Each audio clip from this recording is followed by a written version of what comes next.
the brain assessment in the first trimester of pregnancy, and I will just walk you through that.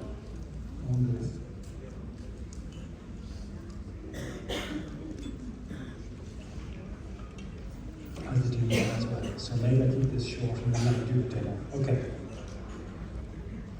So when a patient attends for a scan in our unit, the first thing we do is we ask them to take 2 glasses of water half an hour before the examination. So that's the first thing. The second is we start off with a transabdominal examination, and we do is all the anatomy that we can see, and the biometry. That's the first thing. We try and see as much of the anatomy as possible, and then only after that do we proceed to doing an endovaginal scan. 95% of patients accept a transvaginal scan in our unit, and I think if you combine transabdominal and transvaginal examination, you increase your detection rate of malformation, and I think the evidence is there to support that. It varies from one country to the next because I teach in many different countries, and some countries don't accept a vaginal scan, and I understand that, but I think it's important that the patient is at least given the choice to make that decision, and that she understands the benefit of a transvaginal scan. In that baby with holoprosencephaly, it was much easier to see the profile of the baby's face, the orbits, the brain, and the detail was much clearer. I'm hoping in the baby with the brain abnormality, the brain tumor, possible agenesis, abnormal posterior cranial fossa, I'm hoping she will come back, and I'm going to try and scan her again. The patient is quite large, and scanning through the tummy was very difficult, but I'm hoping if it turns around, I can show you the power of vaginal imaging. So in terms of doing a scan, this is very short, this talk. I will do 10-15 minutes and then we will go to live scanning. You need to understand as to what are the guidelines and ISUR guidelines in evaluating the fetal brain in the first trimester, because things have changed. The recent guideline was published in 2023, and if you look at the detail that you look at in the first trimester, it is getting very, very close to the detail that we are looking at in the second trimester of pregnancy. So evaluation of the anatomy in the first trimester is very real, and it is here, and it is a patient's expectation in evaluating the anatomy. So you ask me a question and you say, Simon, how good is ultrasound in picking up brain abnormalities in the first trimester? I will say to you that it will pick up 2/3 of brain malformation if you do a scan at 11 to 14 weeks of gestation. Now, 11 to 14 weeks has been in existence for a long time, because this is the time that we use to measure the nuclear translucency. But because cell-free DNA is much better than nuclear translucency screening for Down syndrome, we no longer do a scan at 11 to 14 weeks. We have stopped doing scans at 11 to 14 weeks. In fact, 15 years ago, we stopped doing a scan 11 to 14 weeks, because what we do is we do a pre-NIPT scan at 10 weeks and draw blood for cell-free DNA. And we give the mother a result of the test about 5 days later about Down syndrome and the common trisomies. And then we book the anatomy in at 12 to 13 weeks. So when we talk about the first trimester scan, we stop saying 11 to 14 weeks. We say it's the 12 to 13 week scan. And why is that important? Because the detection rate at 12 to 13 weeks is the best time, both from a detection rate but also a management of the pregnancy and offering invasive genetic testing. When you open any textbook which shows all these abnormalities of the brain. There are so many. But the fact is these are rare. Many of these are rare, and many of these are not detectable during pregnancy. But if you look at the ones that are always detected, acrania, ineancephaly, exencephaly, encephalocele, meningocele, lobar holoprosencephaly, and semilobar holoprosencephaly. That should be alobar, sorry. That was a case of alobar holoprosencephaly. These you would expect to pick up into close to 100% of cases in a scan of 12 to 15 weeks. These ones you will pick up sometimes. It depends on the experience of the operator. Spina bifida, aqueduct stenosis, ventriculomegaly, Blake's pouch, Dandy-Walker, cord plexus cysts, and agenesis of the corpus callosum is in the never group. So these groups of always and sometimes represent 2/3 of brain malformation. While this list is a bigger list, in fact, it only represents 1/3. So, if you look at the ISUA guidelines, there are 2 types of scans that you can do for the brain in the first trimester. A basic scan. And this, you just check that there's calcification of the calvarium, which is here, the frontal bone, parietal, and the occipital bone. And there are big spaces between these because the bones are not fused in the first trimester. You look at the contour of the skull to make sure that there are no defects. Especially, it's important to make sure that you pick up acrania, because acrania is a very easy and straightforward diagnosis to make. You make sure that there is a falx and that you can see 2 choroids lining like a butterfly on either side. This is a basic examination. But today you are here not to hear about a basic examination. Today you are to hear about a detailed examination.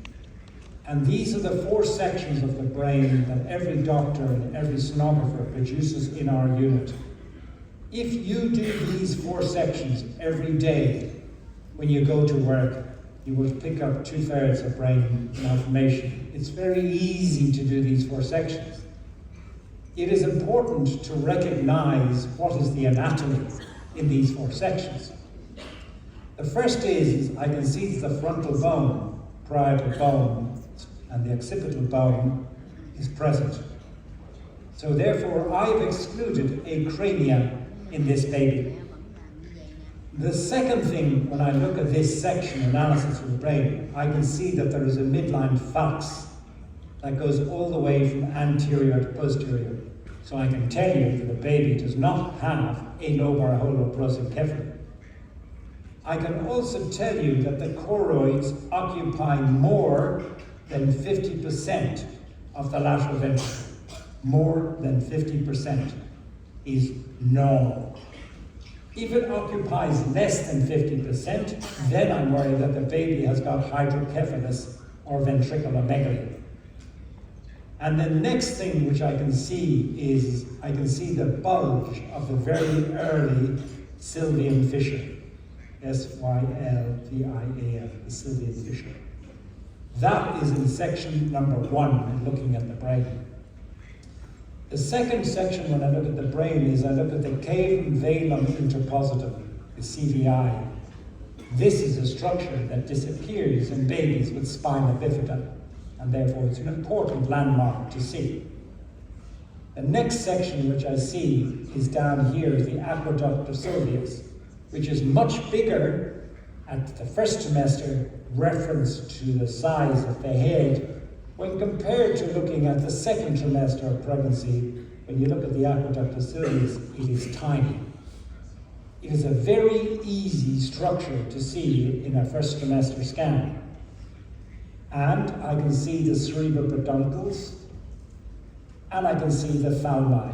This is the thalmi, this is the thalmi. And I can see that the thalmi are separated in the midline. Unlike that baby with holoprosencephaly, the thalmi were fused. you will notice that for all these images, there is no cavum, septum, pellucidum. Because the cavum, septum, pellucidum is not visible before 13 weeks of gestation. And therefore you do not have an anterior landmark. And one of the reasons why you cannot detect agenesis of the corpus callosum. I will come to this in a second. The last section in examining the fetal brain is checking this fluid-filled space, which is the fourth ventricle. This fluid-filled space, the fourth ventricle, the black fluid, is lined by this echogenic bar of tissue, which is the choroid. This is the choroid. This is the fourth ventricle. The fourth ventricle in that baby was grossly dilated. And that is a very powerful marker for trisomy 13, trisomy 18, 90% of digynic triploidy, which is very important because with cell-free DNA, if you are not using a SNP-based platform for cell-free DNA, it will be low risk. And they will be relying on you in your first trimester scan to pick digynic triploidy. And if 95% of digynic triploidy have a dilated fourth ventricle, then it's important to look at it, right? Because your cell-free DNA is likely to be negative, low risk, false positive. But it's also increased in microdeletions, microduplications. It's also increased in Dandy-Walker, Blake's pouch. So the fourth ventricle is a powerful marker for many abnormalities, and that's why we do a 4-quadrant. It's important when you're looking at the fourth ventricle to see the echogenic band of tissue covering the fourth ventricle because the choroid may be absent. That's also being described as being a marker for intracranial abnormality. And therefore it's important to see the choroid separate to seeing the fourth ventricle. The fourth ventricle is also called the intracranial translucency, the IT. The IT is the same as the fourth ventricle. I much prefer to look at the fourth ventricle at axial section because I can see the whole area. Whereas when I look at sagittal section at the IT, I'm only seeing one tiny slice. The last thing to mention is when you look at the aqueduct of Sylvius, we routinely measure the distance from the aqueduct of Sylvius to the occipital bone. This distance should be more than 2.5 millimeters, roughly. And if it is less than 2.5 millimeters, you need to be suspicious that the baby has got spina bifida. Because what happens in spina bifida is the aqueduct is displaced, or the mesencephalon or cerebral peduncles are displaced, so they sit right beside the occipital bone. And then this is your thalmi here. It gets shifted posteriorly, and that's how we pick up spina bifida in the first trimester of pregnancy. So, when you go to work tomorrow morning, you say to me, Simon, how do you examine the brain in the first trimester? I'll say to you there are two sections. Axial section, which I've just described, and then sagittal section. You say, what about coronal section? You say it's not very helpful in the first trimester of pregnancy. Yes, in the second trimester, but not in the first. It's a much harder image to get in the first, but it is less informative. It's also important to remember to take the biometry. And for taking the biometry, we measure from the outside to the inside. So let me play the videotape. This is the first section. You update second section. You update third section. You update the fourth section. That takes you approximately 6 seconds to demonstrate that. And this here is your choroid, like the letter C, overlying the fourth ventricle.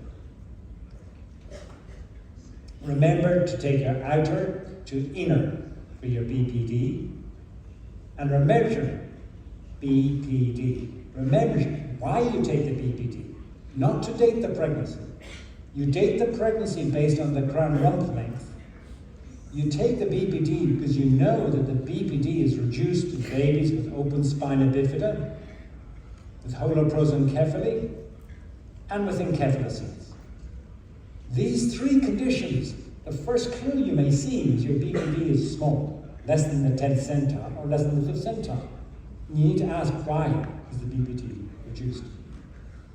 We routinely, in a first semester scan, take a BPD, a head circumference, an abdominal circumference, a femur length, and a humerus length, and a crown rump length.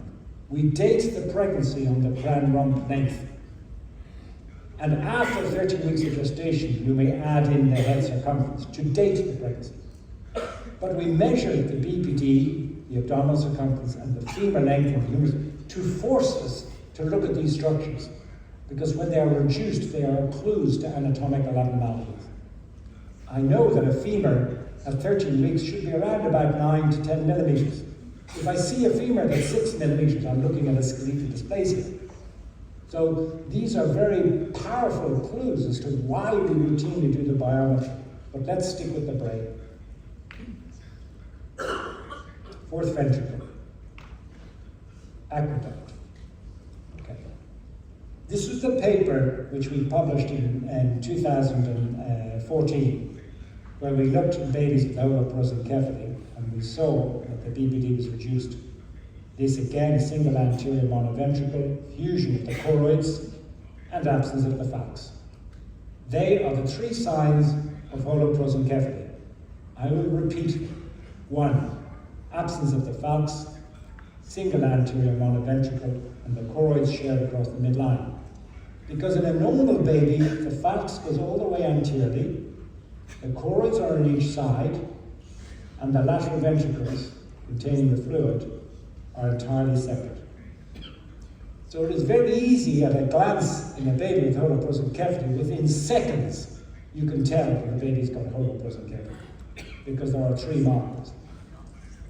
We published a paper back in 2011 where we looked at the distance between the aqueduct of Sylvius. So I'll take the drawing here, I'll draw the thalmi and the mesencephalon, and we took the distance between the aqueduct of Sylvius to the occipital bone.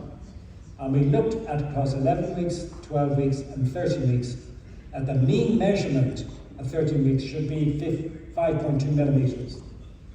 And if you look at it in the case of 2 standard deviations either side, in a baby of 13 weeks, you can then look at that cutoff of 2.5. If it's less, then you consider the possibility of holoprosencephaly, of spina bifida. Next, I mentioned to you is you cannot make a diagnosis of ventriculomegaly by measuring the size of the lateral ventricle, like you do at 20 weeks. It does not work in the first trimester. There is no measurement of the lateral ventricle. What you can do is you can measure the area of the choroids and reference the area of the choroids to the area of the lateral ventricle. And that's the way you can chart it. So you take the choroid area, you take the lateral ventricular area, and you measure the ratio of these to each other. And then you can chart whether the baby is in the lower end of the reference range. But for most babies that we pick with ventriculomegaly in the first trimester, we pick them because we can subjectively see that the choroids are less than 50% of the lateral ventricle. This shows you what happens in spina bifida. That's a normal brain. But this is what happens in spina bifida. It gets displaced posteriorly. And this, in the image here, shows you a normal aqueduct of Sylvius with a normal distance. But this shows you what happens when you look at the brain in a baby with spina bifida. It gets displaced posteriorly. It is a very simple sign to see.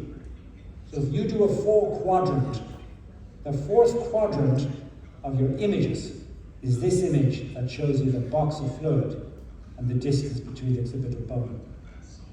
It becomes a very powerful marker. When you do this scan, you see that the 4th ventricle is dilated and the aqueduct is absent. In this scan, you see that the 4th ventricle the aqueduct is dilated and the 4th ventricle is dilated. So this is a baby with Dandy-Walker malformation. This is a baby with Blake's pouch cyst. So So it's important to look at both the fourth ventricle and look at the aqueduct of sulcus, not just the distance from the occipital bone, but the anatomy. And then the second section, which is the sagittal section. These are the structures which the ISUR guidelines recommend that you look at when doing the brain anatomy in the first trimester. So when you do a sagittal profile, you are looking for the nasal bone, you're looking for the maxilla, you're looking for the mandible, you're looking at the angle, which should be less than 90 degrees, and then you are looking at these three black spaces. This is the anterior border of the brainstem, the posterior border of the brainstem, the roof of the fourth ventricle, or the choroid, and here is the occipital bone, and here is the skin of the nuchal fluid. The black space is the brainstem. The black space is the fourth ventricle. The black space is the cisterna magna. The black space is the nuchal fluid. So you need to understand the lines and the spaces. You can make it very easy, and you can say, Simon, just tell me in one sentence what I need to look at when I do a scan at TUA hospital or any hospital in Vietnam tomorrow morning. I'll say to you, I will keep it very simple. You measure three black spaces. The largest black space, this second black, number 1, the second black space, number 2, which is the intracranial translucency, and the third black space, which is the cisterna magna. And the black spaces should be the largest black space, the intermediate black space, and the smallest black space. 3, 2, 1 in descending order of size. If you go to work tomorrow morning and you just see these three black spaces, largest, intermediate, and smaller, for brainstem, IT, cisterna magna, you will pick up many brain abnormalities. In babies with spina bifida, when you look at the sagittal section, you will, in some babies, see no intracranial translucency, about 20%. In babies with trisomy 13 or 18 or digynic triploidy, this will be the biggest black space, this will be smaller, and cisterna magna will be smaller. Or in babies with spina bifida, you may see only one black space and no others. So it's important to look and recognize these three black spaces. If you want to do extra, I say look for three black spaces in descending order of size, and number 2, measure the intracranial translucency, and number 3, measure the distance between the brainstem to the occipital bone. I suggest measuring the IT because it may be increased, I've already said, in many genetic problems, or it may be reduced in babies with spina bifida or encephaloceles. I suggest the brainstem to the occipital bone because that distance is reduced in spina bifida. It's important when you are in your department measuring these tiny spaces to have a reference chart. This is the brainstem to the occipital diameter, the fourth ventricle, and the cisterna magna, the 5th, 10th, 25th, 75th, 95th centile. And I recommend this paper by Valdo Sepulveda in the Journal of Neonatal Medicine that was published recently in 2019. It's a very helpful chart that sits on your beside your computer or beside your ultrasound machine. Because if you everything subjectively, the black spaces are the wrong size, then go to this chart. So objective assessment. What about Simon? When you go to do a scan tomorrow, do you look at color Doppler evaluation of the brain in the first trimester? Because with color Doppler, you can see what looks like a pericallosal artery. Maybe you can make a diagnosis of agenesis of the corpus callosum. No, you can't. You can't make a diagnosis of agenesis of the corpus callosum at 13 weeks. There is some data from Israel showing that you can make a diagnosis of agenesis of corpus callosum as early as 14 or 15 weeks of gestation. That's not the first trimester. And that's in highly experienced, highly specialized hands. I don't think you can translate that level of high experience into general population screening for agenesis of corpus callosum. So I keep it simple, and I say, is you cannot make a diagnosis in 11 to 14 weeks of gestation. Afterwards, maybe. You can see in some babies, yes, this baby, number one, has got an abnormal profile. So you take the distance here to the tip of the maxilla, and it goes backwards. This is much less than 90 degrees. The normal profile should come up to here. That's the first thing you see. The second thing, when you go to look at this baby's got holoprosencephaly, you see that there's a single anterior monoventricle. You see the choroids are shared across the midline. And then when you look, you see there's a vessel underneath the skull. Sometimes this is called the snake under the skull appears, which is what it looks like in babies with holoprosencephaly, because they have agenesis of the corpus callosum. But at the end of the day, I don't find this helpful in routine imaging. So what's the point that I am trying to make? The point I'm trying to make is do not use color Doppler in evaluating the fetal brain in screening. In very specialized circumstances like holoprosencephaly, yes, maybe consider it. But other than that, it's not useful in routine screening. It's important for everything that you do that you have a reference chart. And it's important that you consider what reference chart you're using. And this is for dating the pregnancy with the crown rumpling chart. And I recommend this paper by Iris Papageorgiou in the White Journal in 2014 for crown rump length. Or you may have your own crown rump length chart for your population. Many countries have their individual crown rump length chart. But if you don't have one, then I recommend this chart. And this is the chart which we use in Australia. It's a chart based on Australian data. But it's very important in the first trimester that dating is of primary importance. So I might go to the live scan now. Is the patient ready to go for the next scan? Yep.